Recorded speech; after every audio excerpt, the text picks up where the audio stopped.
DJ सोनी।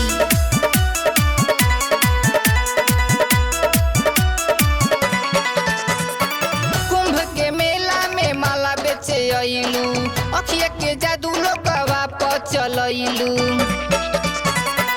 कुंभ के मेला में माला बेचे अइलू, अखिया के जादू लोगवा पर चलइलू। तोहर फोटो छपल बाटे अखबार में, छातू गइलू मोना डार्लिंग यूपिया बिहार में। छातू गइलू मोना डार्लिंग यूपिया बिहार में।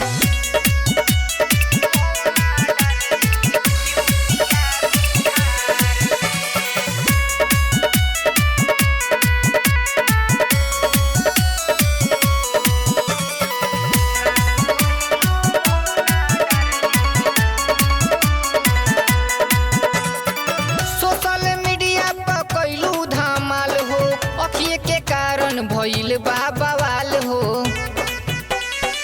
सोशल मीडिया पर कइलू धमाल हो, अखिए के कारण भइल बा बवाल हो। लोग भइल बा दीवाना तोरा प्यार में, छातू गइलू मोना डार्लिंग यूपिया बिहार में। छातू गइलू मोना डार्लिंग यूपिया बिहार में।